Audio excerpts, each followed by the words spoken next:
Hello and welcome back to Africa Arise Interactive, and I hope you are doing well. If you managed to watch the introduction to Computer Science Part 1, how was it? Thank you very much for watching. Thank you for clicking through. Thank you for subscribing, liking and sharing on whatever platform you are watching on, whether you are on Facebook or you are on YouTube. Thank you very much for clicking through. And today we are going to make a continuation of our Introduction to Computer Science. Introduction to Computer Science Part 2. And in this Part 2, we are going to talk about further abstraction and algorithm. Previously, we have already defined what abstraction is, and I believe now you have an understanding of abstraction, and we want to take it from there and explain further methods of abstraction, what is happening in computer science in as far as abstraction is concerned. What are algorithms, step-by-step instructions that are given to computers in order to perform certain tasks or in order to solve certain problems. In this meantime, let's just get into it and let's roll the intro.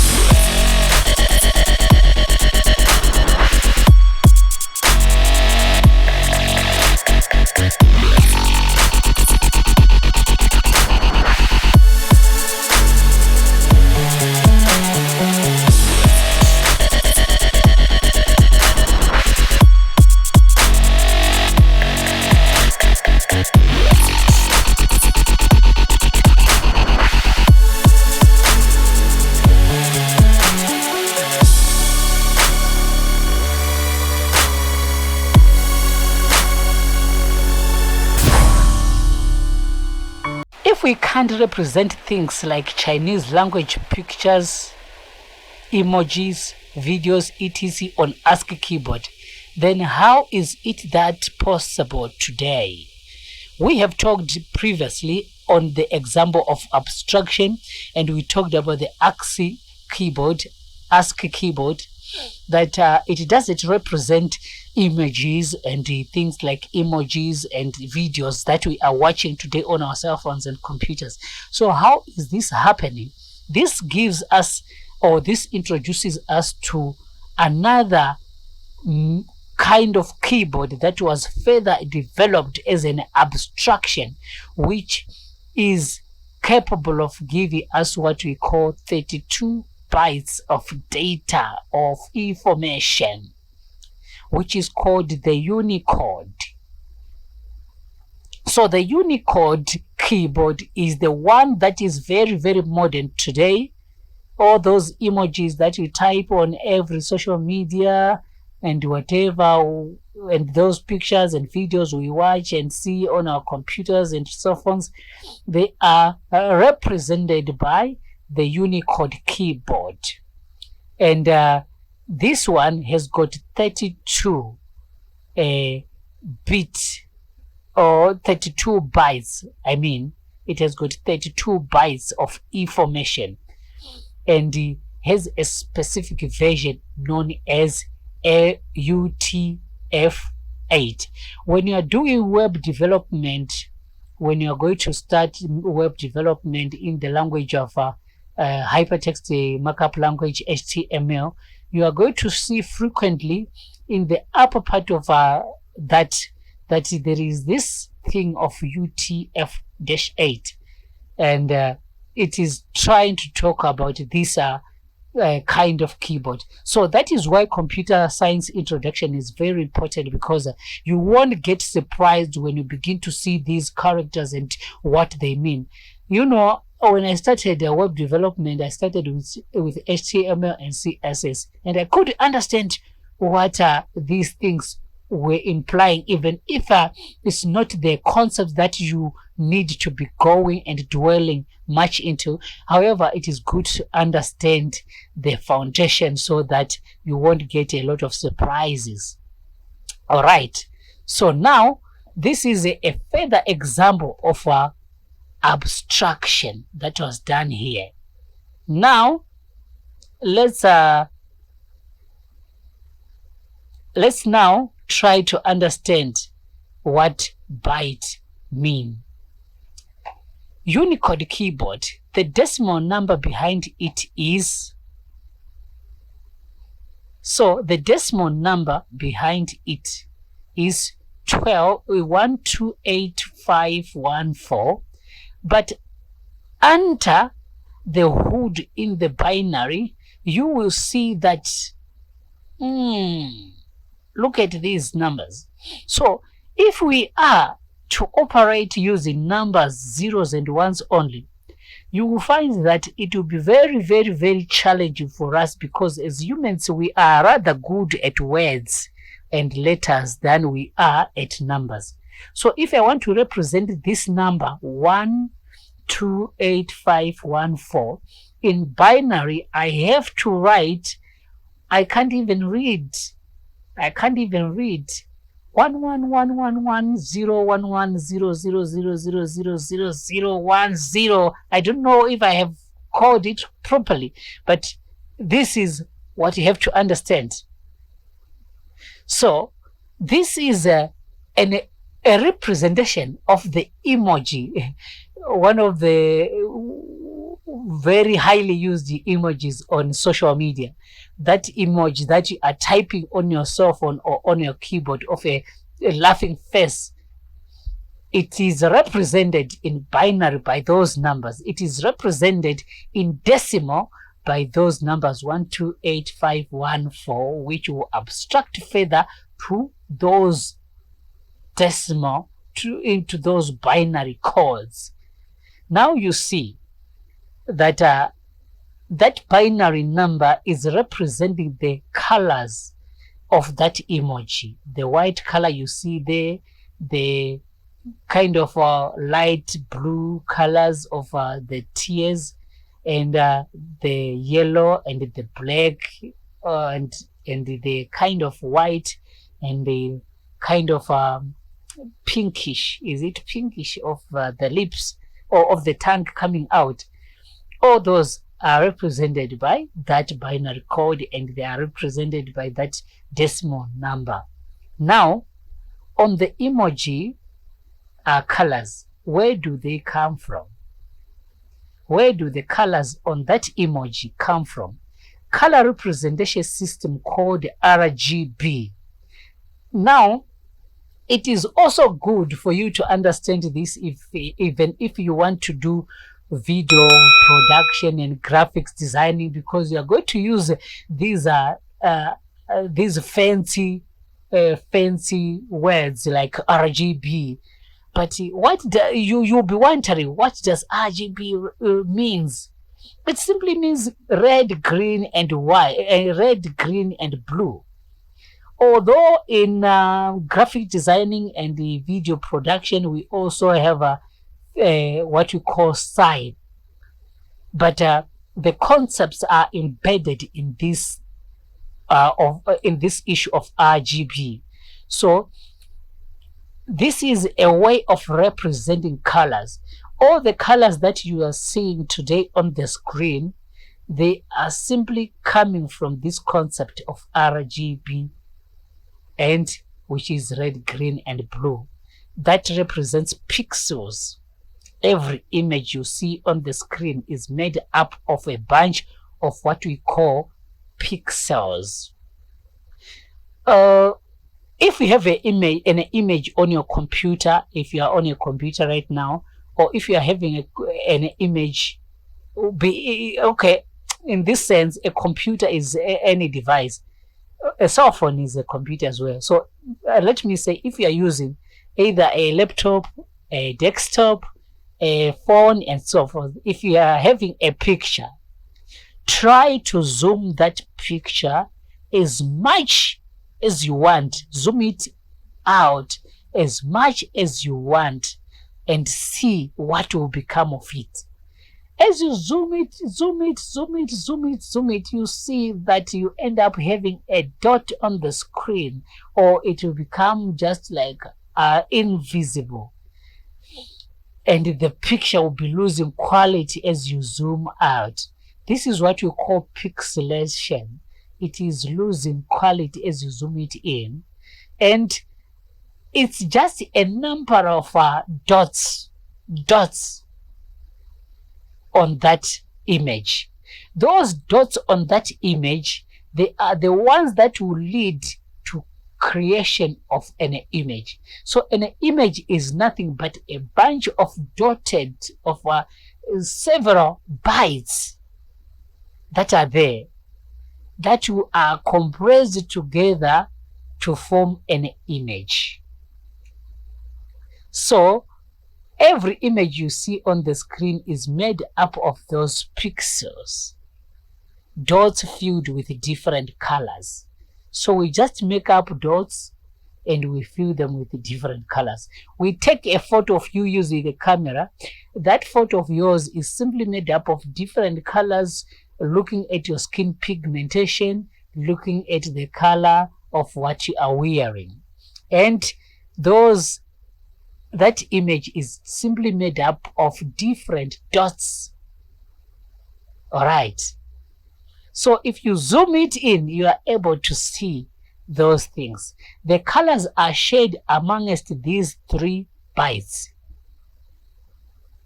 So RGB are just bytes. They are just bytes which share these colors, and you will find that for us to have the color yellow, we need to have a little bit of R, which is red, a little bit of green, a little bit of blue. Then we combine those colors, we have that which you are seeing. How much green and how much red, how much blue, to make a wave of light which will give us different colors. So this is a way of computers to just represent colors, but it will be using light. That is why when we are designing, you understand this later again in graphics designing, that when you are designing something to be printed on the or to be represented on the screen, like TV or cell phones and the computers, we use RGB. But when we're designing something to be printed, like the banners that you see on the roads, the billboards and so forth, they are also using a different format of colors, like it is called CMYK. So we don't need to talk much about this one. Let's go back to our RGB. So the RGB colors are just waves of lights that the computer will be shading and making and representing on the screen. So for example, the light yellow is made up of a little contribution of each of the 3 bytes RGB code. 72 of red and 73 of green and 33 of blue. So these are waves of color, of waves of lights which will be coming out on the screen, generated by the computer to be put on the screen to give the color yellow, and some little wave, 72 red, 73 green, and 33 blue. Now I hope you understand a little bit about these concepts. Let's talk about how images are represented. Let's go ahead. Sorry, not images. We have abstracted from images. Now we want to abstract from images to videos. How do we play videos now? Now, if you understand the concept of images, you find out that the concept of video is very, very simple. Very, very simple. All the movies that you are watching today, it's very interesting. So I think everybody needs to understand the basics and the basic principles of computer science, because it will be very interesting to know that this video that you are watching right now is nothing but simply a number of pictures, images compressed, put together to create a video. That is why we have got the concept of 60 frames per second, 24 frames per second, 30 frames per second, and whatever they say in the videos. Why? Because we are saying we have got 24 picture frames which are compressed in 1 second. So videos are just pictures. A video is a combination of images put together. If you once heard about frames per second, this simply refers to a number of picture frames pressed together in each 1 second length of a video clip. 1 second length of each video clip. To simplify it, a video is a motion picture. That is why we also refer videos to as motion pictures. So I hope it's getting into your brains now, and you are getting to enjoy computer science. If you are still younger, maybe you are still 7 years, you are still less than 15, less than 20 years, you have no need to rush. Or even if you are 30 years, just go through these basics. You have no need to rush. You need to understand these basics, because later on you will thank me. Now, we need a way to represent input and output of the data. As we are doing today on our cell phones, we are typing text messages, we are sending videos and music via social media platforms like WhatsApp, Facebook, Instagram, Snapchat, TikTok, and so forth. We are using just input, and the person who receives the message is using output. That is a simple algorithm of computer science. But what has brought us this far? What has brought us this far is a computer science concept. One of the computer science concepts called abstraction. And abstraction is now bringing us to another computer science concept called algorithm. What is algorithm? Algorithm is simply a way of problem solving, but it follows a principle of step-by-step execution or step-by-step instruction. It's a series of instructions which follow step by step. For example, if we are to go back to the example of making tea over here, which we had. If I am to give an instruction to somebody to make tea, what will I say? Number one, we will start at pouring water from the tap into the jar and taking the jar onto electricity for boiling.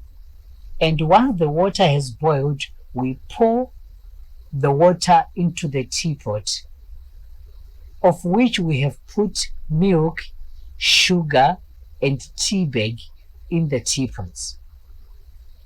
And we stir with a teaspoon in the teapot to make the sugar and the tea bag infuse together with the boiled water to make our tea and the milk inside. Then we now want to serve the tea.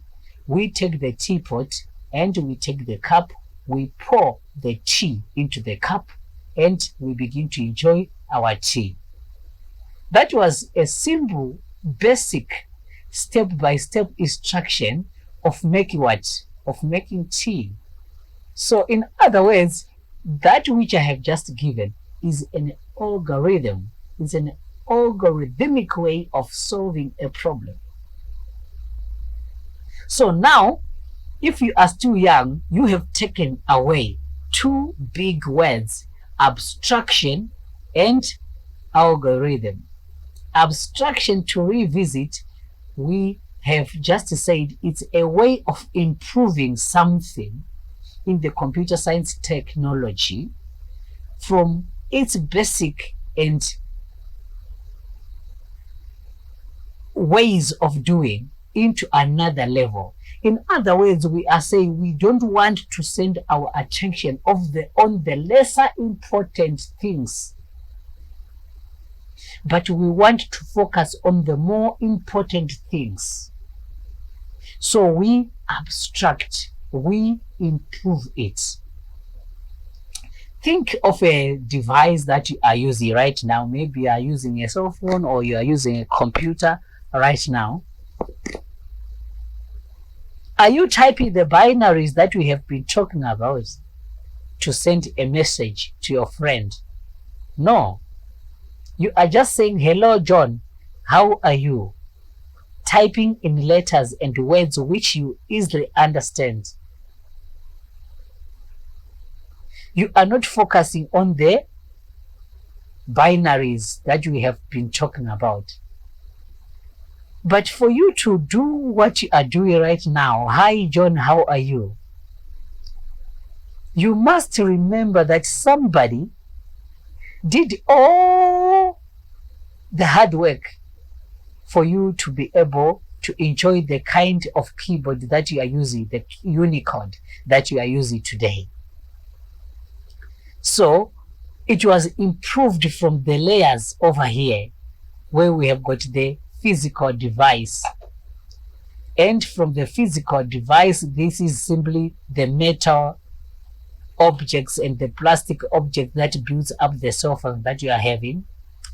And then it came to the transistors, the motherboard of your cell phone, and the microchip, the processor.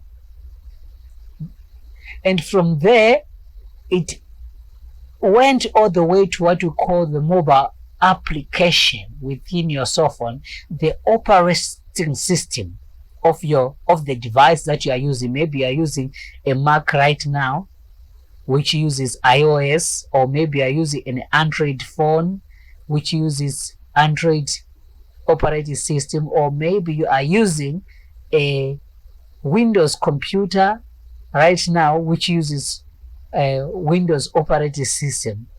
So this operating system is a set of instructions, which is the algorithm that we are talking about now, a set of instructions put together to be able to instruct the cell phone, the computer, that if a person types, if a person does this, do this. You see, all this, they were coming from the machine code, which the computer understands, the zeros and ones. But all these are sitting, all this set of instruction, this operating system is sitting on a computer programming language, which computer programming language was given algorithm to be able to have the operating system or application that you are having today. So now that introduces us to another concept in computer science called hardware and software. So the hardware is everything to do with the physical part of your device, everything tangible in your device. If I'm to open my computer right now, I see I have a power supply, I have a battery. Even in your phone is there, you have a battery, you have a power supply, you have a processor, the motherboards. Open your cell phone, you see even that which you are touching, the outer parts, they are the hardware. Now when you open, you switch on your phone, it switches on and it begins to display a screen, the home screen, that which where the applications are scattered on your cell phone. The applications themselves are the software. The operating system itself is the software. But for those software and that for those softwares, I mean, to be existing, they were put together using a computer language, computer programming language. which uses a method or a terminology called algorithm, a set of instructions step by step. That is why today you click on an icon of a WhatsApp application or Facebook application, Instagram or Telegram application, and it opens, because it was given the operating system was given an instruction like, if the user taps this icon of Telegram, open the Telegram application. So it opens the Telegram application, and the Telegram application was given an instruction like, if the user taps on the space bar, open and allow them to type words. Or if the user opens on the or taps on the icon for image upload or upload attachment, send the user to the gallery so that they are able to access the photos. Or if a user taps the camera icon, allow them to switch to the camera and see themselves or be able to see their environments and take a picture. So now you understand what algorithm is simply implying. That's computer science for you. Now let's move on to talk more about examples of algorithm. We need a way to represent input and output, step-by-step instruction for solving some problems that we have in this world today. So let's take an example. Let's take an example of a list of phone numbers in your cell phone today. You can easily search for names very fast, but that was not easy as it is today in the past, where we used physical phone books and directories. Imagine how we could navigate to get the name honest. So we used to have books in the past. We used to have books whereby we wanted to make a phone call, because even these cell phones that we are putting in our pockets were not existing. We had these telephones that are getting phased out, and I believe maybe in some countries people are no longer even knowing these telephones. So we used these phone books, physical books, hard copy books, where you just flip pages to go from A, B, C, D, E, F, G, H. Then we get to H. We want honest. We begin to H, A, B, C, D, you see, until we get to H, O. Then we look for the name honest and we find the number. But today, you just type on the search, you say, or in the names, in the application for names, into the contact list, and you just search the name honest, and you just tap the number you call. Just as easy, cheesy peasy as that. But it wasn't easy like that in the past. So we have to thank the principles of algorithm, the principles of abstraction.